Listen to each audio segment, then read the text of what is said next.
Wa alam annahu ja'a fi fadlil hamdi ahaditsu katsirah. Banyak sekali hadis yang menunjukkan keutamaan hamdu. Rawiya an Nabi sallallahu alaihi wasallam anallaha azza wa jal yuhibbu ayyuhmad. Diriwayatkan dari Nabi bahwa Nabi bersabda, sesungguhnya Allah azza wa jal menyukai dirinya dipuji oleh hamba-hambanya. Jadi semakin dipuji Allah semakin suka. Fakhrajad Dailami marfu'an innallaha yuhibbul hamd wa yuhmadu bihi liyuthiba hamidahu wa ja'alal hamda li nafsihi dzikra wa li ibadihi dukhura. Allah menyukai pujian. Allah menyukai pujian yang digunakan untuk memuji dirinya. Dan Allah menyukai pujian, ya, pujian yang digunakan untuk memuji dirinya supaya Allah memberi pahala bagi orang yang memujinya, dan Allah menyediakan pujian untuk dirinya itu pengingat, ya, zikir, dan untuk hambanya sebagai simpanan, ya, simpanan kelak di akhirat. Wa fil Badril Munir anhu alaihissalam, dalam kitab Badrul Munir ada riwayat dari Nabi yang berbunyi hamdulillah amanun lin ni'mah min zawaliha. Jadi memuji Allah itu adalah sebagai pengaman dari hilangnya nikmat. Wa anhu sallallahu alaihi wasallam man labisa thawban faqala alhamdulillahilladzi kasani hadza thawb min ghairi haulin minni wala quwwah ghufira lahu ma taqaddama min dzambi. Ada juga satu riwayat yang menceritakan bahwa barang siapa yang memakai pakaian dan dia membaca doa ini, alhamdulillah hingga akhir ini, segala puji bagi Allah zat yang memberikanku pakaian ini, yang memakaikan pakaian ini kepadaku tanpa ada kekuatan dariku, maka semua dosa yang telah dilakukan akan diampuni Allah. Wa abdulul mahamidi ayakul al abdu alhamdulillahi hamdan yuwafi ni'amah wa yukafi majidah. Kalimat untuk memuji Allah yang paling utama adalah alhamdulillahi hamdan, itu ya, sampai akhir. Segala puji bagi Allah dengan pujian yang mencukupi nikmatnya dan membalas tambahan-tambahannya. 5 waroda anallah ta'ala lama ahbatu abana adam ilal ardi qala ya rab alimnil makasib wa alimni kalimatan tajma'u li fihal mahamid. Mengapa kalimat tadi dikatakan kalimat terbaik untuk memuji? Karena ada satu riwayat yang menceritakan bahwa di saat Allah Subhanahu wa taala menurunkan Adam ke bumi, lalu Nabi Adam berkata, "Wahai Tuhanku, ajarilah aku bekerja dan ajarilah aku satu kalimat yang bisa mengumpulkan semua pujian." Fa'auhallahu ilaihi an kul salasan indakil subahin wa masa alhamdulillahi hamdan yuwafi ni'amahu wa yukafi'u majidah. Kemudian Allah memberikan wahyu kepada Nabi Adam, ucapkanlah kalimat ini 3 kali di setiap pagi dan sore. Di pagi 3 kali, sore 3 kali mengucapkan alhamdulillahi hamdan yuwafi ni'amahu wa yukafi'u majidah. Wa lihadza law halafa insanun la yahmadanallah bi majami'il mahamid barra bidzalik. Oleh karena itu, andai kata ada seorang yang bersumpah dia akan memuji Allah dengan seluruh pujian, maka ia akan terbebas dari sumpah itu dengan kalimat alhamdulillahi hamdan yuwafi ni'amahu wa yukafi majidah. Wa qala ba'dul arifin, sebagian orang-orang yang mengenal Allah berkata, alhamdulillahi thamaniyatu ahruf kabwabil jannah. Jumlah huruf di kata alhamdulillah adalah 8, ya. Alif, lam, ha, mim, dal. Lamnya 2, ya, kemudian ha, itu jumlahnya 8. Jumlah 8 ini sama dengan jumlah pintu surga. Faman qalaha an sofa'i qalbin istahaqa ayadkhulal jannata min ayyiha syaa.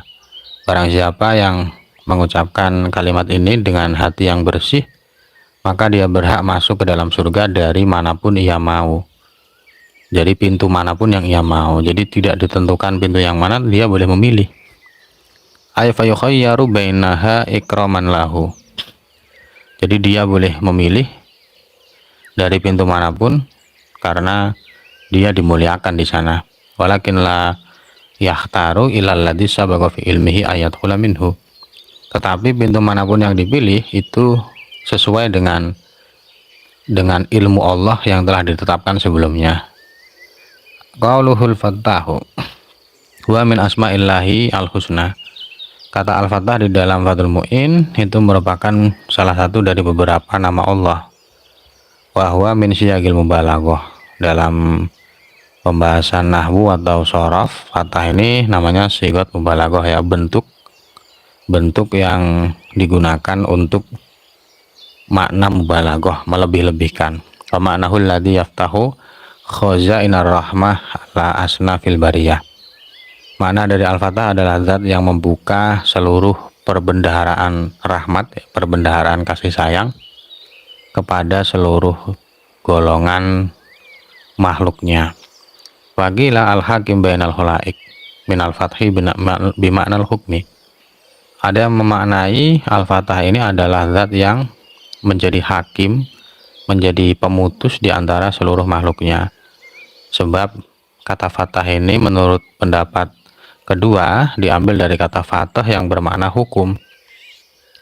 Ada pendapat lagi yang mengatakan bahwa makna al-fathah adalah waqilal ladzi yu'inuka inda syada'id wa yanmika sunufal awaid. Fathah adalah zat yang membantumu di saat kau mengalami kesusahan dan zat yang selalu memberimu macam-macam kenikmatan. Waqilal ladzi fataha al-nufusi baba taufiqih wa alal asrori baba tahqiqih. Ada juga yang mengatakan bahwa makna al-fattah adalah zat yang membuka hati, membuka pintu pertolongan pada hati seseorang, dan zat yang membuka pintu keyakinan pada setiap hati. Asror ya sama ya. Kalau nufus itu ya tubuh ya, maksudnya jiwa dan raga. Wahadzul abdi min hadzal ismi ayastahida hatta yuftaha ala qalbihi fi kulli sa'ah baban min abwabil ghaibi wal mukasyafat wal khairat wal masarrat. Dan bagi hamba, manfaat yang bisa didapatkan oleh seorang hamba dari kalimat ini, kalimat alhamdulillah ya, bukan ya, kalimat al-fattah ya, manfaat yang bisa didapatkan oleh seorang hamba dari kata al-fattah, ia hendaknya berusaha senantiasa membaca kata ini hingga hatinya terbuka pintu-pintu keajaiban ya, pintu-pintu gaib, pintu-pintu mukasyafat. Mukasyafat ini ya bisa melihat alam malakut dan lain-lain, pintu kebaikan dan pintu-pintu rahasia. Jadi setiap waktu mengucapkan al-fattah supaya hatinya mengetahui keindahan-keindahan makhluk Allah yang tidak bisa diketahui oleh orang lain. Paman qara'a isra sholatil fajri ihda wa sab'ina marrah wa yaduhu ala sadri tahara qalbah wa tanawwara sirruh wa yasirru amruh. Ini ada satu anjuran. Barang siapa yang membaca kata al-fattah, membaca nama Allah al-fattah setelah sholat qobliyah subuh sebanyak 71 kali dan membacanya di saat tangannya diletakkan di dada ya, tangan diletakkan di atas dada, maka hatinya akan disucikan Allah dan hatinya akan bersinar dan urusannya akan dipermudah oleh Allah. Wa fi sirrun azimun li taysir rizqi wa ghairi. Intaha min syarhi asma'illahil husna. Dan ada banyak juga rahasia-rahasia yang besar, rahasia besar di kata ini untuk melancarkan rezeki dan yang lain. Jadi penjelasan ini diambil dari Syarah Asmaul Husna, Syarah Asmaullahil Husna. Qauluhul jawadu. Qauluhul jawadu huwa sakhi. Makna jawad adalah zat yang maha dermawan. Kama fil qamus, seperti dalam kitab Al-Qamus. Wa maknahul karimul mutafaddil ala ibadihi bin nawali qabla su'al. Makna jawad adalah zat yang maha dermawan yang selalu memberikan kenikmatan, memberikan pemberian kepada hambanya sebelum minta. Jadi nafas itu kan sebenarnya pemberian Allah ya. Nafas itu kan sebenarnya kenikmatan dari Allah. Kita tanpa meminta pun Allah memberikan nafas kepada kita, termasuk kesehatan dan lain-lain. Wafid tuhfati manasuhu. Dalam kitab Tuhfah ada satu penjelasan. Al-jawadu bitafif kasirul jud ail ata. Wa turidu bi annahu laisa fihi tauqif. Wa asma'uhu ta'ala tauqifiyatun alal asah. Dalam kitab Tuhfah dijelaskan bahwa jawad, kata jawad ini wawunya tidak ditasydid ya. Wawunya tidak ditasydid artinya adalah zat yang banyak memberi. Namun penjelasan ini ditentang bahwa kalau kata jawad itu bermakna kasirul jud, itu berarti nama Allah tidak tauqifi. Tauqifi itu ya sesuatu yang sudah paten, tidak bisa dirubah-rubah lagi. Sedangkan semua nama Allah itu tauqifiyah menurut pendapat Ashah. Jawaban dari sanggahan ini wajib anhu bi anna fihi mursalan i'tadada bimusnad. Barrawa Ahmad wa Tirmidzi wa Ibnu Majah hadisan tawilan fihi bi anni jawadun majid indaha bi hadfin.